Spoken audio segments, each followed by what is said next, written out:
Olá você! Você é o nosso convidado ou convidada para participar do Encontros A3, o podcast da Universidade Federal de Juiz de Fora, que trata sobre temas atuais discutidos por pesquisadores e professores aqui da instituição. O programa faz parte da produção de jornalismo científico e cultural da revista A3, que agora também é digital. Em cada episódio, eu, Laís Cerqueira, jornalista, converso com algum pesquisador ou pesquisadora da nossa instituição. No programa de hoje, vamos aproveitar o gancho do Dia do Professor, comemorado no dia 15 de outubro. Por isso, o nosso tema será a educação e o trabalho dos professores, abordando desdobramentos tanto dentro quanto fora da sala de aula. O programa será dividido em 2 blocos, e neste primeiro, de forma semelhante ao que fizemos no primeiro programa, vamos abordar um panorama mais geral, conversando sobre o cenário brasileiro. Vamos falar sobre o próprio Plano Nacional de Educação, políticas públicas da mesma área e como as condições sociais são refletidas em salas de aula. O nosso convidado para essa conversa é o pesquisador Fernando Tavares. Já no segundo bloco, vamos focar em conversar sobre questões que impactam diretamente os professores dentro dessas salas de aula, falando sobre o desafio de aplicar a formação docente nas realidades que encontramos nas escolas. A nossa convidada para esse bloco é a pesquisadora Fernanda Bassoli. Ao final do programa, os dois, tanto o Fernando quanto a Fernanda, vão se juntar para responder uma última pergunta. Então, sem mais delongas, o nosso convidado para o primeiro bloco desse episódio é o pesquisador Fernando Tavares. O Fernando é professor do Programa de Pós-Graduação em Ciências Sociais e do Programa de Pós-Graduação Profissional em Gestão e Avaliação da Educação Pública da Universidade Federal de Juiz de Fora. Seja bem-vindo ao podcast Encontros A3. Fernando, dá um alô aí para o nosso ouvinte, por favor. Olá, ouvinte, e principalmente um alô especial a todos os professores, colegas de educação, que a gente vai conversar um pouco sobre isso. Ótimo, obrigado, professor. Primeiramente, tendo em mente as suas pesquisas na área de educação, eu queria te perguntar como que você avalia as políticas públicas de educação que foram implementadas no Brasil nos últimos anos. O Brasil avançou principalmente no amadurecimento do Plano Nacional de Educação, mas a gente vive uma estagnação, a gente tem uma preocupação muito grande porque a crise educacional é severa e nós temos atualmente pouco empreendimento, pouca inovação, pouco desenvolvimento de novas ideias para a educação, e a educação precisa disso.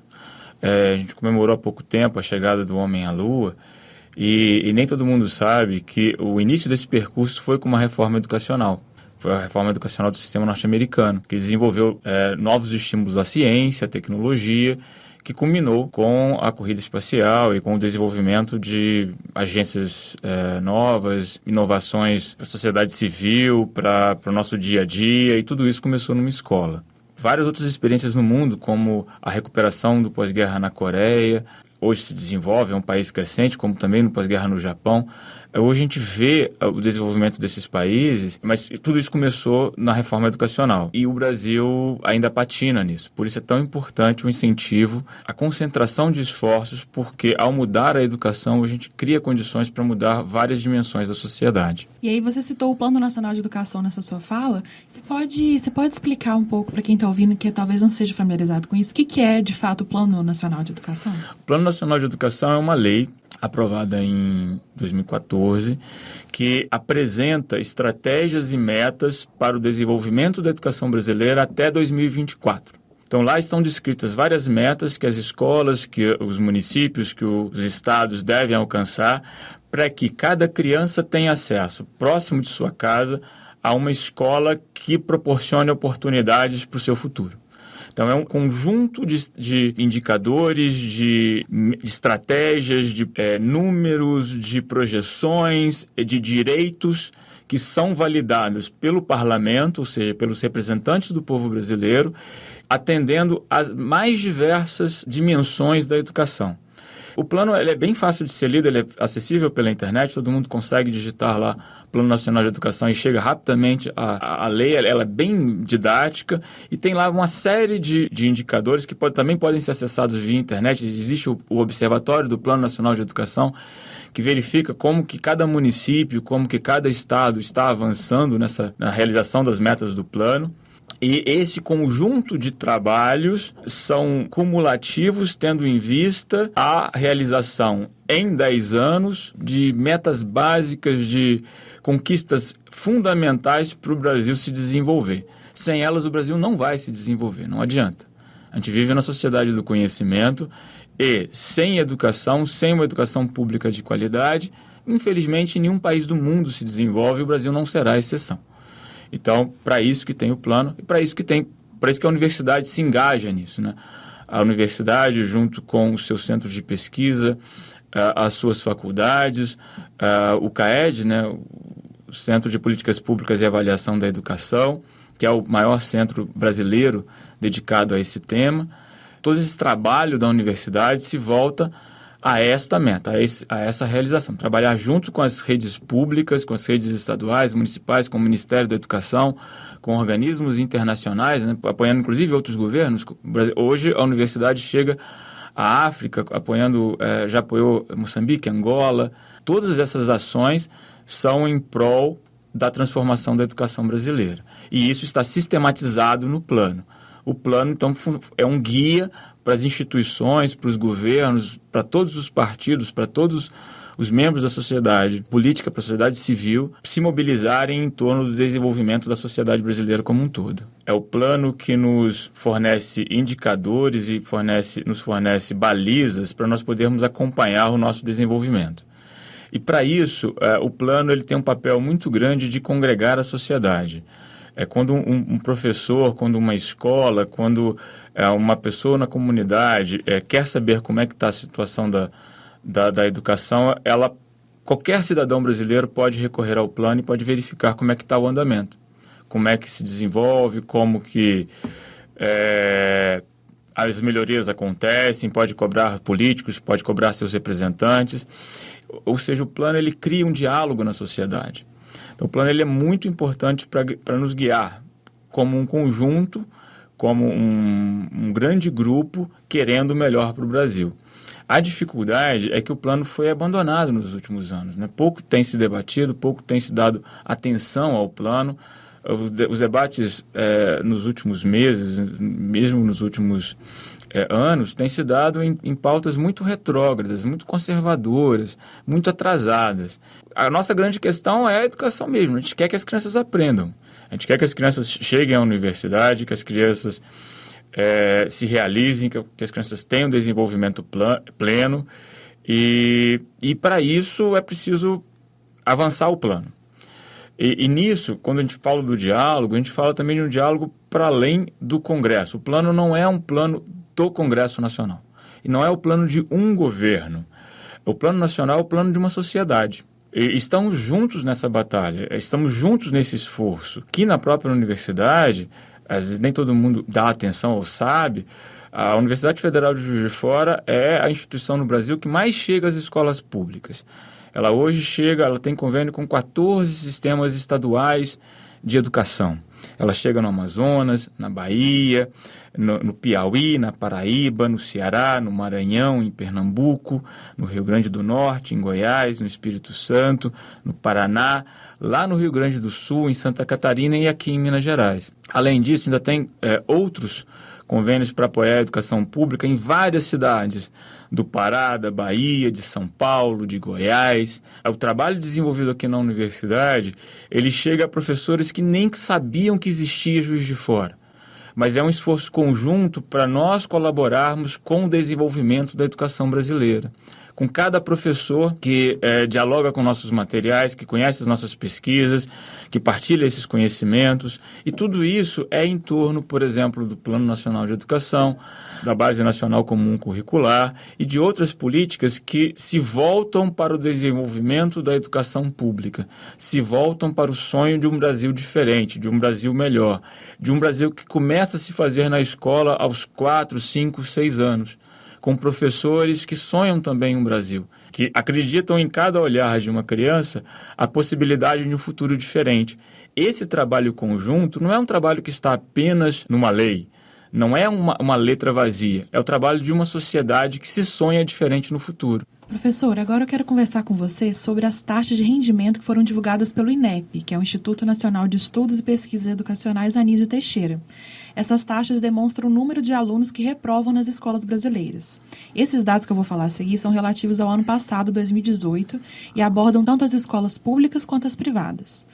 Segundo as informações, na educação básica, ou seja, do primeiro ao nono ano, o número de reprovados é próximo a 2 milhões, que é 1.910.699 alunos reprovados. Já no ensino médio, são aproximadamente 750 mil reprovados. E, embora esse número seja menor, percentualmente, as reprovações são mais expressivas no ensino médio do que no ensino básico. Se você, ouvinte, inclusive, estiver interessado em ouvir esses dados, nem acessar, pode olhar aqui o post do programa que nós vamos deixar aqui na descrição, um link para que você acesse todas as informações. Aí, Fernando, tendo esses dados em mente, o que a gente pode falar para justificar esse alto índice de reprovação e, além disso, quais as consequências da reprovação para o aluno e para o sistema de ensino? O INEP, ele sistematiza os dados oficiais. Então, esses são os dados oficiais exclusivos de reprovação para 2018. Os números são muito maiores, infelizmente. E aí a gente tem que pensar que o primeiro ponto é que isso é de um ano. A escolarização ela não se dá em um ano. Então, uma criança está exposta por em torno de 15 anos à reprovação. E junto da reprovação tem outros fenômenos que também constituem o que nós chamamos de não aprovação ou de retenção. É o abandono, a evasão, ou qualquer outra ocorrência que impede que a criança prossiga seus estudos numa escolarização regular. O Brasil é recordista mundial em indicadores de retenção. E isso é péssimo, isso é horrível, porque isso traumatiza as crianças, diminui a autoestima, diminui sua confiança e provoca prejuízos enormes aos cofres públicos. Em torno de 10% dos recursos, dos fundos destinados à educação básica são gastos, são desperdiçados por fenômenos relacionados à retenção. No caso da retenção, para a criança, ela nunca mais terá uma progressão, um desenvolvimento educacional como tinha antes. Tal a rotulação que ela recebe porque ela passa a ser vista e passa a se ver como uma criança que fracassou. São poucos os lugares do mundo em que essa prática ainda é usual. Infelizmente, o Brasil é um deles, é o recordista mundial. E para reverter isso, é importante compreender que, tal como a gente viu antes, as políticas públicas são fundamentais, porque é preciso reinventar a escola brasileira, é preciso rever a escola brasileira. E para isso é preciso mais conhecimento, é preciso mais pesquisa, é preciso, infelizmente, uma reflexão, e aí no termo mais lato mesmo, né, é se ver no espelho, se ver refletido. E aí daí a noção de reflexão. É preciso colocar a escola brasileira frente a esse espelho para que ela se reflita e se reinvente, se repense. Para isso existe a pesquisa, para isso existe o trabalho da universidade e para isso existe a crítica a essas taxas absurdas, essas taxas enormes de não aprovação. Para ter mais ou menos uma ideia, uma geração escolar, suponhamos nos alunos que vão estar no final do ensino fundamental, em torno de quase a metade passou por alguma reprovação. Em torno de 45%, 40% experimentaram algum tipo de retenção ao longo de sua escolarização. É muito. É algo que no século XXI deveria ser nunca mais admitido. E tem outro dado muito agravante, que é uma única retenção já é um grande indicador de que a criança não completará o ensino médio. Basta uma só. 2, é praticamente a certeza de que essa criança não conseguirá completar o ensino médio. Então, são milhões e milhões de crianças todos os anos com seus futuros comprometidos aos 8, 9, 12 anos. Professor, você fala então em mudar esse tipo de pensamento de abordagem na escola em relação à reprovação. Quais seriam alternativas a isso, então? Às vezes a gente pensa, e aí haverá, entre os ouvintes, haverá professores e colegas, a gente odeia reprovar qualquer aluno. A gente percebe que existe uma certa culpa. E quando, na verdade, às vezes a culpa é de uma tradição que se repete, que se reproduz. E a gente não percebe a quantidade de alternativas pedagógicas, alternativas políticas, alternativas organizacionais que nós temos. A dependência, é vulgarmente conhecido como dependência, mas o prosseguimento dos estudos com complementaridade de um conteúdo ou outro. existe a recuperação paralela, existem as avaliações diagnósticas realizadas no início do ano que identificam a probabilidade de o aluno ter dificuldade de aprendizagem, e aí o aluno é acompanhado desde o início do ano para que aqueles pré-requisitos que ele não tem desenvolvido sejam compensados e ele não venha a reprovar. Existe o contraturno, que quando o aluno tem algum desenvolvimento incompleto, ele passa a frequentar a escola no outro horário que não é o regular. Se ele estuda de manhã, ele frequenta à tarde, para que ele compense e que ele aprenda aquilo que está comprometendo o seu desenvolvimento. Existem várias estratégias pedagógicas, estratégias escolares, estratégias institucionais e alternativas previstas dentro da legislação, da Lei de Diretrizes e Bases, é um exemplo. Então, dentro desse vasto conjunto, poucas são mobilizadas ainda pela escola tradicional brasileira, em grande parte porque isso não faz parte de seu hábito. O processo que leva à reprovação é muito doloroso, tanto para o aluno, óbvio, que ele é altamente traumatizante, mas para o professor, que a cada dia percebe que a turma não está entendendo, a cada dia percebe que o aluno não consegue aprender, é também uma culpa, um processo de frustração para ele, para ela, para a professora, para o professor. E daí a importância de pensar alternativas, de pensar possibilidades, de pensar estratégias conjuntas no projeto político-pedagógico da escola, nos conselhos de classe, para reverter esse quadro. Se nós queremos turmas e queremos famílias mais engajadas com a escola, nós precisamos, sim, repensar a escola e repensar a forma como vamos lidar com esses indicadores, a forma como vamos lidar com essas trajetórias. Nós precisamos produzir trajetórias mais contínuas e mais promissoras. E isso é possível. Nós sabemos que é possível e nós descobrimos isso como possível no Brasil. Daí o nosso trabalho aqui na universidade, em parceria com o centro de pesquisa, como o CAED e tantos outros centros de pesquisa, e com as escolas públicas em vários estados brasileiros, em várias cidades e com o governo federal. Professor, em um dos seus artigos, você comenta que, apesar dos prognósticos teóricos e factuais contrários, é constatado que muitos indivíduos e estudantes, em condições sociais mais desfavoráveis, vão alcançar o sucesso escolar. Então, qual é a relação entre a condição social e o desempenho escolar? Essa é a relação mais reprodutora como tendência e mais reversível como trabalho. Ela é reprodutora porque no mundo todo, quanto melhor a condição social, maior a probabilidade de um desempenho, de uma realização educacional mais promissora. De maneira geral, o que a gente percebe é como se fosse um balanço, como tem nos parquinhos. Quanto mais a criança tem recursos em casa, menos ela depende da escola, daqueles mesmos recursos na escola.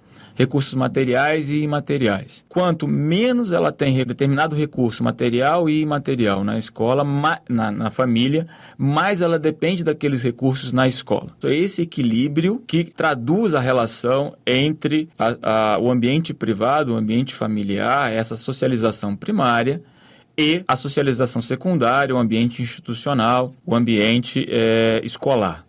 Na prática, nós percebemos várias e várias escolas e famílias que conseguem compreender esse processo e conseguem reverter esse processo.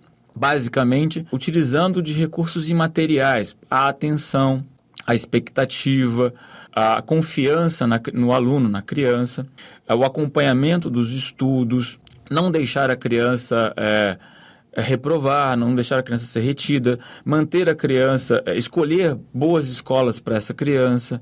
Existem uma série de estratégias que nós identificamos nas famílias que favorecem a reversão desse ciclo negativo. Isso também nas escolas. Nas famílias, por exemplo, manter as crianças no turno diurno, desincentivar ou coibir o trabalho precoce, ler junto, conversar com a criança de que ela é capaz, de que todos confiamos. Por exemplo, trazer a criança à universidade para conhecer um dia você estudará aqui, você é capaz, nós confiamos. E a universidade sempre se mantém muito aberta a receber estudantes de todas as escolas. Então, esse diálogo com a sociedade é crucial porque são corações, são sonhos de crianças de 10 anos, de 9 anos, de 6 anos, que querem um futuro, querem uma oportunidade diferente. É nisso que nós acreditamos. E nós acreditamos também porque nós percebemos, nós pesquisamos escolas. Então, nós percebemos e nós aprendemos que o segredo do sucesso educacional são os professores. São professores que acreditam que toda criança consegue aprender. São professores que acreditam que todo o futuro ainda não está escrito e que essa trajetória pode ser trilhada por qualquer brasileira, qualquer brasileiro, qualquer criança. Esse trabalho conjunto é o que nós fazemos aqui e que nós publicamos nos livros, que também ficam disponíveis gratuitamente através do site da internet do Programa de Pós-Graduação Profissional em Gestão e Avaliação da Educação Pública, para todos os professores, para todas as redes públicas poderem acessar e conhecer essas experiências. Então, é esse trabalho, essa consciência do desafio, aliado ao conhecimento desenvolvido, instruir um trabalho consciente, crédulo no futuro e na capacidade de transformação da educação, que de fato faz com que crianças nascidas em contextos muito desfavoráveis, muito pobres, sejam as primeiras em suas famílias a chegar à Universidade Federal de Juiz de Fora e a outras universidades. É esse trabalho que é importante de ser conhecido, ser incentivado e ser disseminado também para outras escolas. Ótimo. Eu quero até aproveitar a sua fala, que você citou, por exemplo, as visitas de escolas e crianças aqui ao campus da UFJF. Lembrar até de um programa nosso que é o Ciência que Fazemos, que você até já participou, que é a ida de pesquisadores também a escolas básicas aqui, de ensino básico de Juiz de Fora. Sim. Que essa troca, né? Tantas crianças virem ao campus, conhecer o campus, como também levar pesquisadores daqui para a sala de aula e falar exatamente o que você falou, como é possível para elas também não só serem estudantes na Universidade Federal, como também serem pesquisadores no futuro, pesquisadoras, enfim. Então, queria agradecer essa sua fala. E com a sua resposta, a gente encerra esse primeiro bloco do Encontros A3. Fica com a gente pelos próximos segundinhos, que o segundo bloco já começa.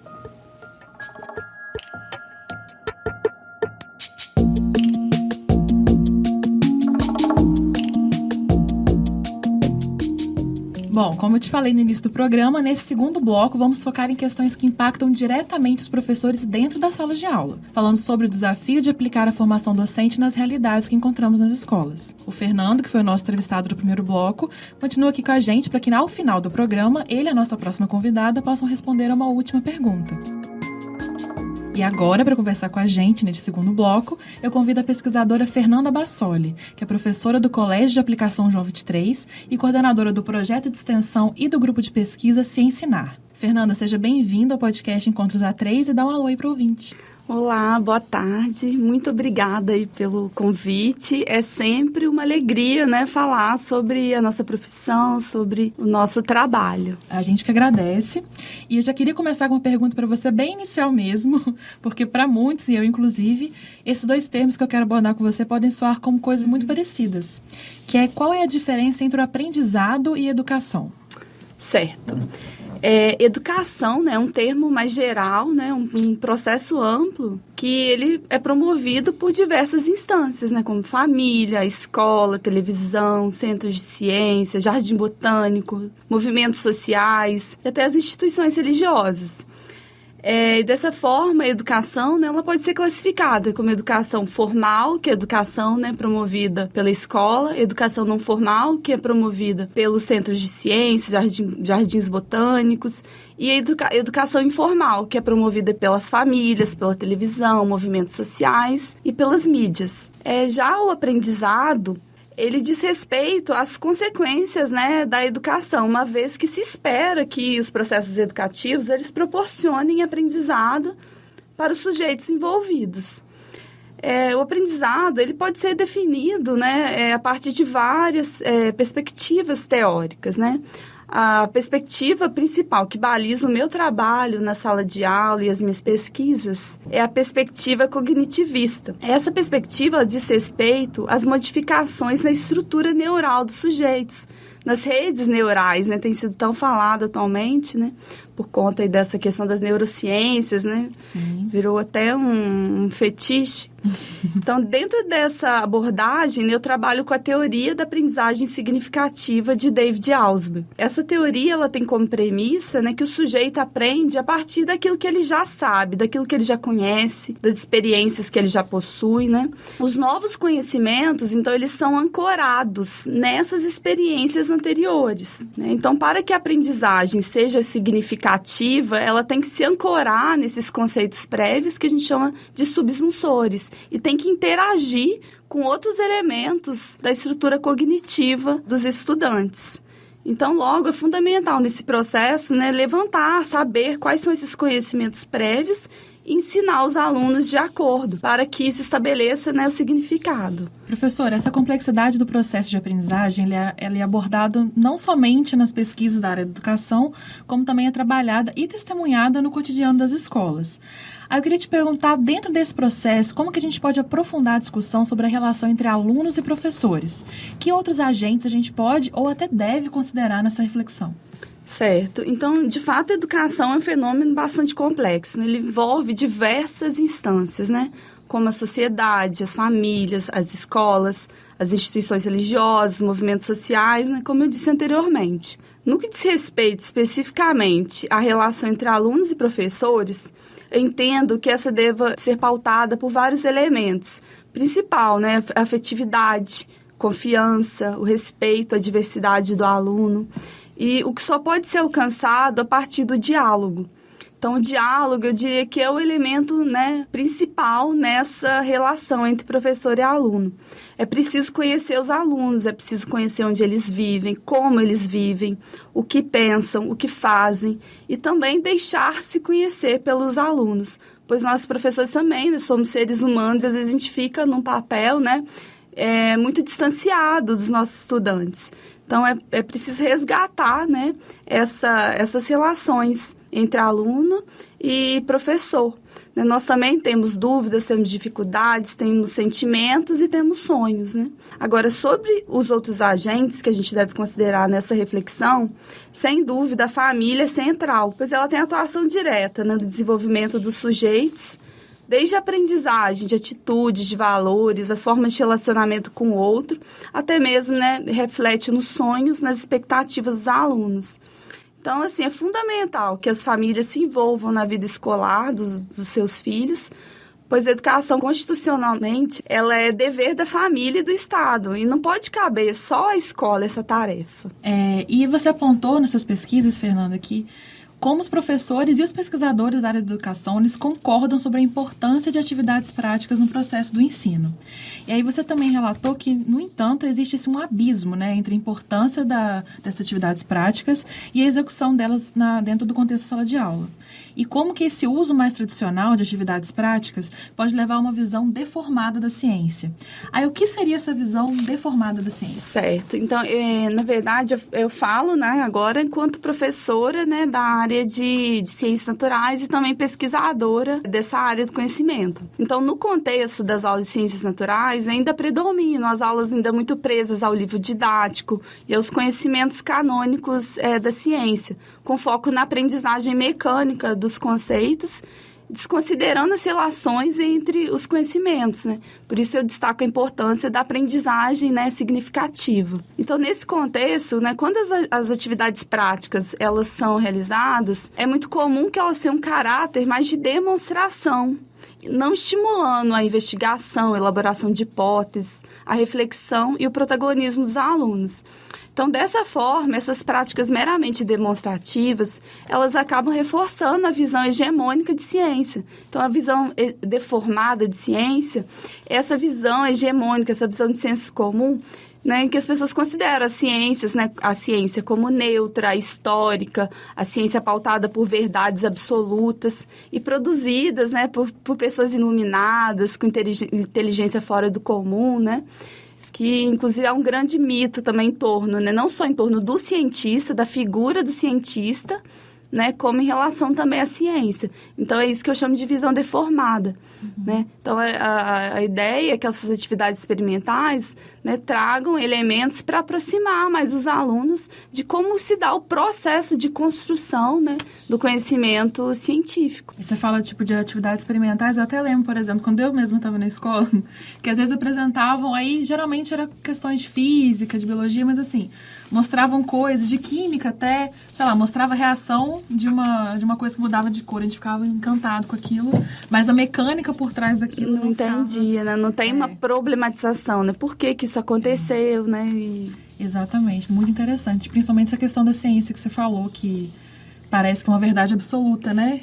E os meios de comunicação, principalmente a propaganda, né? A publicidade se vale muito disso, né?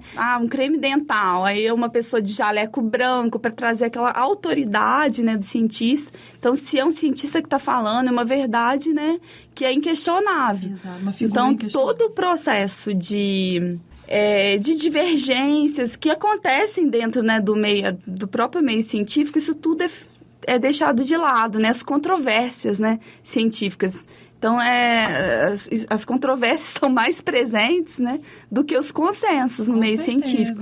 Mas aí acaba que na escola é reforçado mais essa visão, né, esse conhecimento pronto e acabado. Ótimo. Como se ele se construísse, né, sem percalços e sem discussões e por indivíduos isoladamente, né, desconsiderando que é toda uma comunidade de cientistas que vão construir coletivamente, né, os conhecimentos. Exato. E aí, a gente falou agora um pouco da humanização da figura do cientista. Aí já quero pegar esse gancho para essa pergunta, que é, também na sua pesquisa, você fala na formação de docentes, quando você descreve esse processo, você aborda também a importância da transformação, além da formação. Aí você pode explicar o que significa transformação de professores? Certo.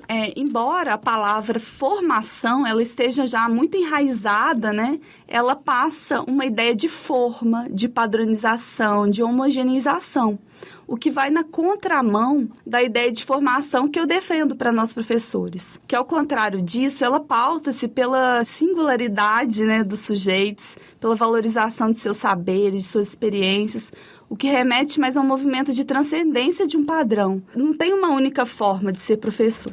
Então, na minha visão, ser professor significa estar em constante processo de transformação, pois a cada dia nós aprendemos com os nossos alunos, com as nossas experiências. Isso é o que mais me encanta na minha profissão. Ainda sobre a transformação, eu acredito que a educação ela tem um poder de transformar os sujeitos envolvidos nesse processo. E esses sujeitos têm o poder de transformar a realidade. Por isso, para mim, é sinônimo, né, de transformação e de esperança. Então, eu gosto dessa palavra transformação e é o que encanta, né? O nosso poder de transformar a realidade. Enquanto professores, a gente está numa posição privilegiada, né? Por estar em contato aí com centenas de alunos. Com certeza. Com esse potencial, né, em mãos, né? Agora eu queria chamar o professor Fernando Tavares de volta para a nossa conversa, porque eu quero ouvir de vocês a resposta para uma última pergunta. Vocês acham que a tecnologia deveria ser inserida nas salas de aula? Se sim ou não, por quê? Bom, foi muito legal escutar a professora Fernanda. A gente sempre aprende. E no caso das tecnologias, sempre é bem-vinda. A inovação, o empreendedorismo, a liderança educacional são fundamentais para a gente reinventar a nossa escola, uma escola pública com novos sonhos, uma escola pública que todas as famílias brasileiras desejam. Só que tecnologia não é só a tecnologia dura. A gente pensa que a tecnologia é colocar um computador na sala de aula e não é. A grande tecnologia educacional é o professor. É esse ator criativo que interage com a criança, que pensa o dia a dia, que a cada desafio encontra uma forma diferente de resolver, de superar esse desafio. É esse o ator da tecnologia. Então, quando a gente fala de tecnologia educacional, a gente não está falando de máquina, a gente está falando de gente. Então, é lógico que as inovações, o acesso à informação, à internet, são sempre muito bem-vindas. Mas o grande ator da tecnologia educacional é o professor, a professora. E por isso que a gente se dedica a aprender com cada professor da educação básica.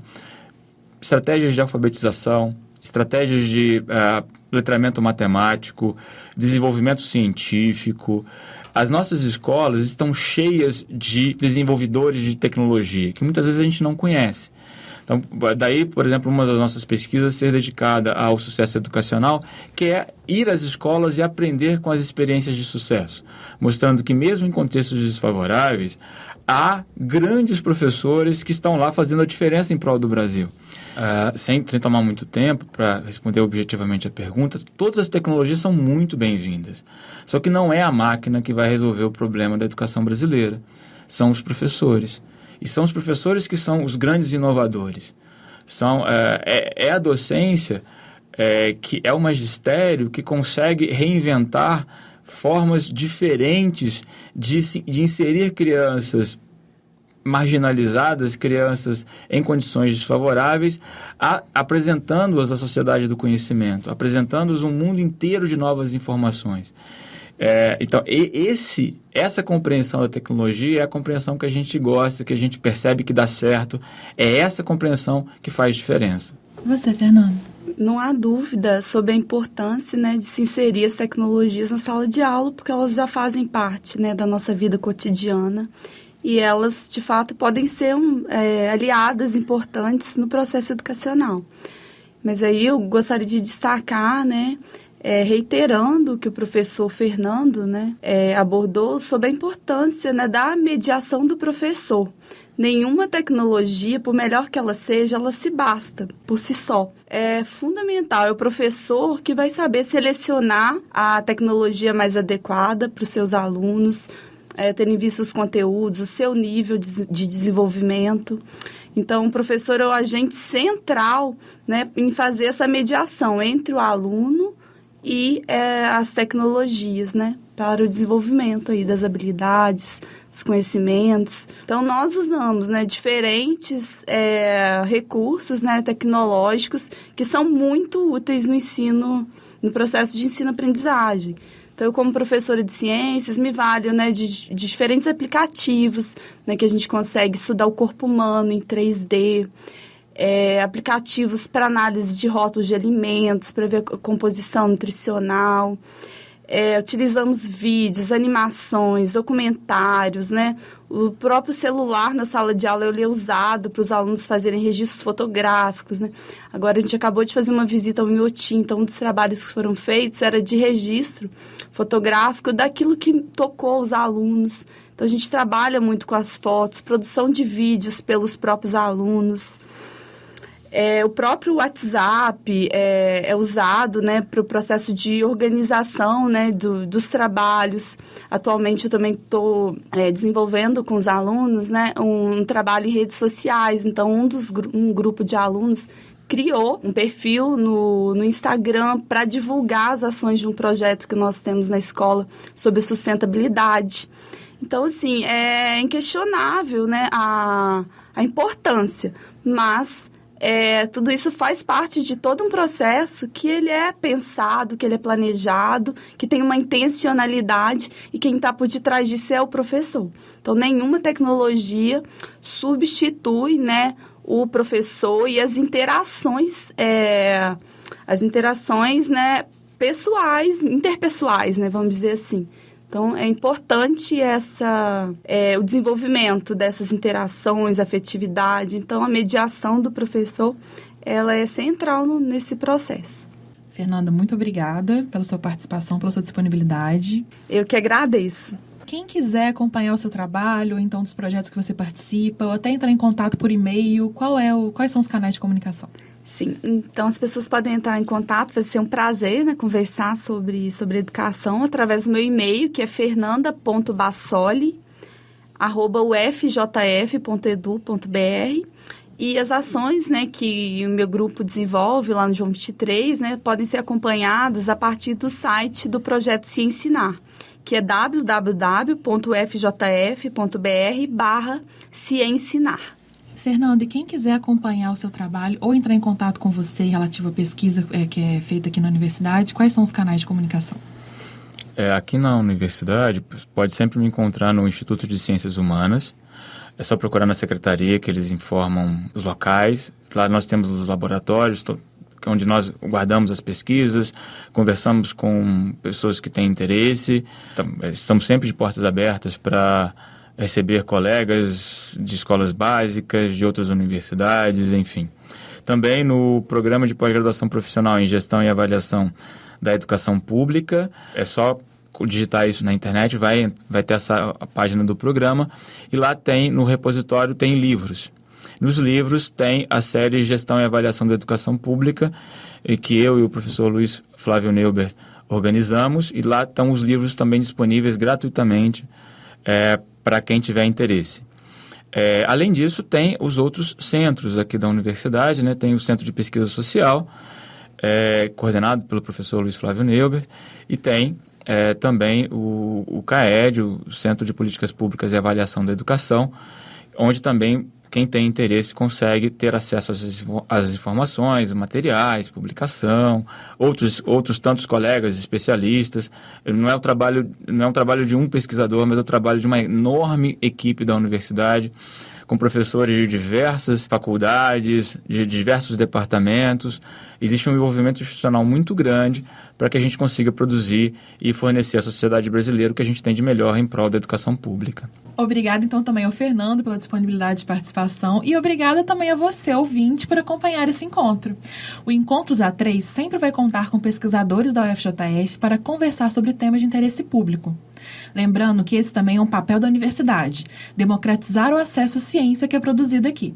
Então, gostaríamos de reforçar que é uma alegria para a gente ter você acompanhando esse programa e fazendo parte dessa transmissão de conteúdo. Conhece alguém que se interessa por esse tema? Indique esse podcast também. Se você também tiver uma sugestão de tema, pode entrar em contato com a gente. Tudo aqui no post você pode ver, né, nossos também canais de contato de comunicação.